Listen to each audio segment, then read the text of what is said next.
right, we are in the light, dark, limit break territory, and we'll be done with all these cards, baby. Fusoya is a 2-drop light backup. When he enters the field, choose one forward, deal it 9,000 damage, remove the top 2 cards of your deck from the game. And then his special is Flare. Pitch a copy of himself, pay 1 of any element CP, duel himself, choose one forward, deal it 9k damage, remove the top 2 cards of your deck from the game. So this is like reverse chaos. Like, you're losing 2 cards to do his abilities, but you're also hitting something for 9k. I'm telling you, I am telling you with all my heart and soul that they are about to release cards that let you bring back cards from Remove the Game. And when they do, cards like this are going to be a must to have. And if you don't have them, you're going to be scrambling to get them. And all these cards are going to be costing as much, if not more, as Lena was, the EX burst one that lets you draw when an EX happens. So do not catch yourself lacking. Get yourself a play set, at least 2 of them, for when that time comes. Oh, sexiest card in the set, hands down. Look at them armpits. Whoo! Yuna, 2-drop forward, 5k power, duel 2 active forwards, select one of the 2 following actions. None of these are once per turn, by the way. Choose up to 2 forwards, duel them, choose 1 character, freeze it, choose 1 summon or auto ability. If your opponent doesn't pay 1, cancel its effects. So I look at this as Warrior of Light support, because you can just reactivate the Warrior of Light at battle phase, the attack phase. And the fact that she can duel 2 forwards, freeze a forward, or stop a summon, or add on an extra 1 CP to a summon or auto ability. And keep in mind, let's say you play, I don't know, let's say you play a 4-drop, and then they duel 2 forwards and tack on 1 CP on that auto ability of the 4-drop. You have 1 card in hand and 1 CP to use from a backup. You use the backup, and then they duel 2 more forwards. You now have to pay another 1 CP to keep that effect going, which means you would have to discard the card from your hand. This effect is just insane. This is one of the most mind-boggling effects in this set, because it's not. It is so powerful, because it can determine so much by you doing so little, and it can be on your turn or their turn. This Yuna is insane. This Yuna is going to be a problem. This Yuna is probably as strong as the Noctis that can team up with anybody and has like 5 different effects. I am so excited, and I have to try my best to get 9 copies of this card, 3 full arts, 3 foils, and then 3 non-foils. So yeah, if you want to help me complete my 9-copy collection, or 6 if they don't have a full art of each card, for sure holler at me. Vegnagon. This is a 4-drop, 10,000 forward, category 10. When it is put from the field into the break zone, you may search 1 card Vegnagon and play it on the field. Duel, discard 1 card, 1 dark card, activate Vegnagon, draw 1 card. You can only use this ability once per turn. Remove 2 card named Vegnagons in the break zone from the game. Break all 4 your opponent controls.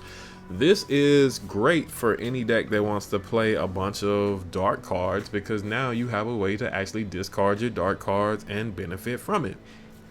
You can attack with this name, discard a dark card, draw a card, activate Vegnagon.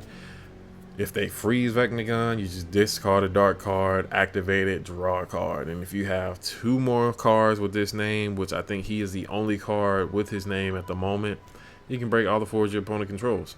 And then once the game gets to the point where you can bring back all those removed from the game cards, this card's gonna be stupid. So don't sleep on this one either. I don't care what it looks like in a vacuum right now. You got to look it forward towards the future. You got to look at every card like it's a chess piece. Where am I gonna use this 2, 3, 4, 5 sets from now? Vegnagon, top tier. All right, Machina. 2-drop fire CP, 4K power, limit break 1. You can only cast Machina if you don't control any forwards. For each point of damage you have received, he gets 1,000 power. This is cool if you want to kind of start up your group with your class 0 cadets. I mean, it's better Machinas to use, but this one's just kind of one in the chamber type of deal. He's okay. He's okay for that deck anyway. And if you don't have anything else you could play to protect yourself, he's also there for that. So, positives. Red 13. 4-drop fire CP, 7,000 power, limit break 2. If you control 3 or more category 7 forwards, red gains haste, first strike, and brave. When he enters the field, all the forwards you control gain 2k power to the end of the turn. This is good for any deck that needs a boost of 2k power, but specifically in 7 because he gives himself a 2k haste, first strike, and brave. And if you just so happen to have Sephiroth out, he will have first strike, so your opponent will have to discard a card if he attacks. And then he has brave. If you have 3 or more 2 more forwards that are 7, so he's really good. He's also going to be the box topper for your sneak peek or pre-release kit. So, yay! Cam Lanat is a 6-drop ICP, 8k power, limit break 2 forward. When he enters the field, choose 1 forward. If you control a dark forward, break it. So this works with Chaos, this works with Vegnagon, this works with really anything that you want to use dark cards for. Outside of that, this card probably won't be used. And if they ever get to the point where you can reduce the cost of limit break cards, I'm sure he'll pop up more often. So, but outside of that, I do not see him being very prevalent. This one has a full art. Shuyin, 5 CP forward, that's ice, 5,000 power, limit break 1. When he enters the field, you may discard 1 card. When you do, search for 1 dark forward and add it to your hand. That's pretty good. Especially the fact that he is 1 limit break. And this is probably one of those cards you'd play off of Titus's -3 to make him a 2 cost. Then you can search a Vegnagon or Sin or Chaos or whatever dark card you want, the dark forward you want to search, add it to your hand. So I can see this being useful. I can see the utility for this. I can see this being definitely played over the one I just showed. But I could also see that one being used in tandem with this. So there's boundless possibilities. 10's just getting crazy. Aerith is a 5-drop wind CP, 4k forward, limit break 2. When Aerith enters the field, you may search for 1 card, Cloud or Zack, and add it to your hand. You can duel Aerith, put her into the break zone, then she will bounce back to the limit break deck. Choose 1 auto ability that is choosing only 1 category 7 forward you control, cancel its effects. The fact that she costs so much to be well, she's a white mage too, I guess, so that makes sense. This just it's just so easy to blow her up. So I don't know. She's good for the search of Cloud or Zack, and then she doesn't have haste, so she can't use that auto ability canceler when she comes out. You have to wait a full 2 turns, your turn and your opponent's turn. Yeah, this is unfortunately a little a little slow, but if it works, then it definitely works. She's definitely pretty.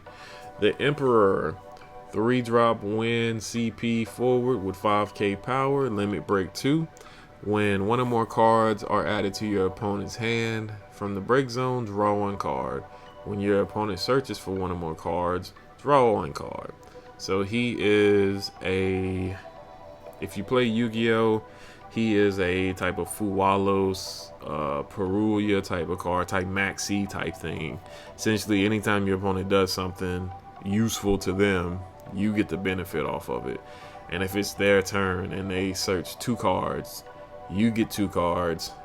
If they add a card off of Kukulane or Kusif to the hand, you get another card.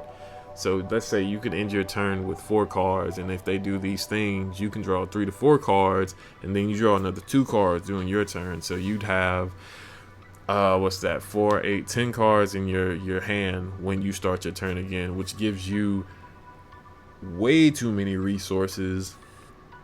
And unless they can blow him up, then he's just gonna be there basically collecting tax. And he doesn't cost them much to play, and if you can boost his power and protect him, he's definitely gonna be one of those cards that you'd have to be like, nah, I'm gonna have to get rid of him. He's a problem. I can't do anything. They're getting resources off of my resources. Sarah Mobius. This is a very pretty art. 4-drop Earth, 5k forward, limit break 2. When she enters the field, reveal the top 4 cards of your deck. Add 1 Mobius card among them category to your hand and put the rest into the break zone. You can dull her. During this turn, the cost required to cast your next Mobius forward is reduced by 2. So she can play Vegnagon for 2, or make Vegnagon 2. Yeah, Jeremy Chong is really good at making art. Kudos to him. And this is an archer, and I love archers. I wish this would have got a full art too. That would have been nice. That would have been crazy. This card is actually good for Mobius.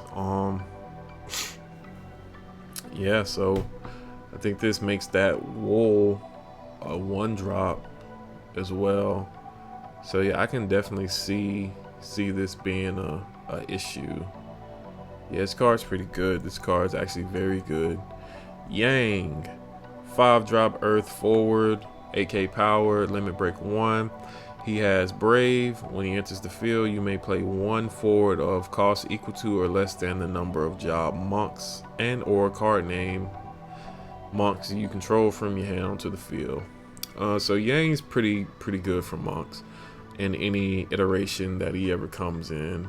He costs a little bit more than I would like, but overall he does play a card for free, and he has Brave.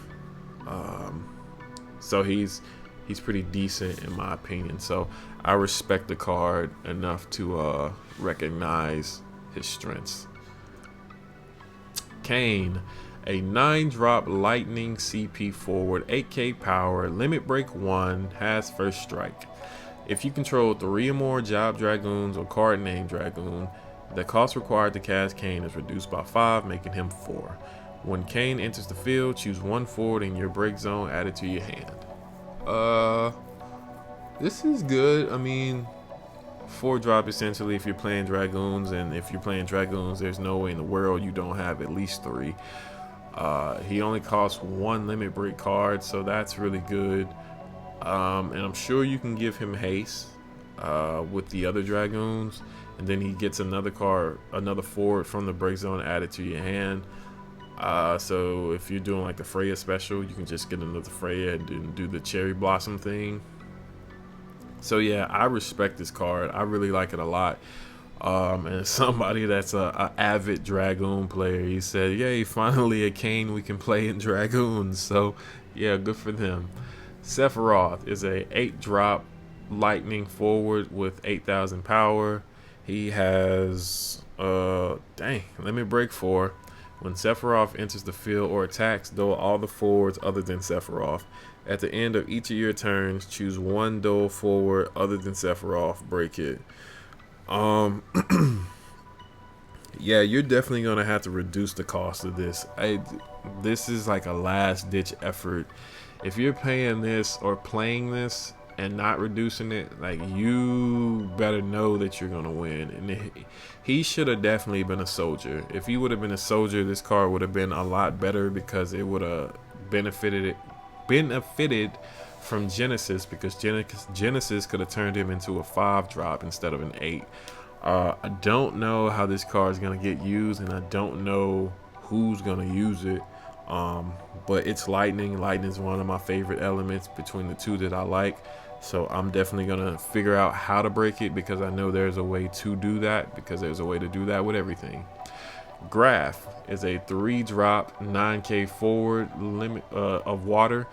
Limit break 2. When he enters the field, choose 1 forward you control. I'm sorry? Choose 1 forward you control, remove it from the game. When he attacks, choose 1 forward your opponent controls, it loses 4k power until the end of it. Well, I guess if you're stealing cards from somebody, then you could do that, but other than that, I don't know why you would do that. And stuff like this this is also why it leads me to believe that eventually we're gonna get to the point where we can bring back our own remove from the game cards. I don't really have much to say about this right now, because I'm just kind of befuddled. Lenora, 6-drop water CP forward with 2k power. Limit break 2. When Lenora enters the field, choose 1 category 4 forward in your break zone, add it to your hand. You can duel Lenora, choose 1 category 4 forward other than her. During this turn, the next damage dealt to it becomes 0 instead. That's pretty good, but I don't think anybody's gonna let this thing live. This person live. With 2k power and a 6-drop, that she 1 fart and she's out. You know what I'm saying? Like, it's a wrap. So I don't know. I don't know what this is for. I don't know who this is for. I don't know. I guess it's for the recursion, but if you're spending that much on recursion, man, you might as well buy a steak, because that's what you essentially paying. Golbez. Golbez is a 5-drop dark forward with 9k power. Limit break 2. And he has an ability that pays 1 and then X amount of any other element. None of these elements are specific. Search for 1 job Archfiend of cost X and play it onto the field. You can only use his ability once per turn. So essentially you're paying 1 to search through the deck and then paying the cost of the actual card to play it. So this is really good, because typically any Archfiend that hits the field has an ability that coincides with having Golbez out on the field. And that art is sick. With the Shadow Dragon running across his front, and yeah, that art is stupid. But yeah, man, this is a pretty sick card. Like, this is really good for Archfiends. So yeah, kudos to Archfiends. And then we get a reprint of the crystal. But yeah, this is everything from Opus 25, Tears of the Planet, I think. So yeah, I hope you enjoyed the videos, and I hope, you know, my insight on some of these cards leads you to a better understanding of the cards. And I'll see you again for Opus 26, Gunslinger in the Abyss. I am New Never You, BGM. Peace.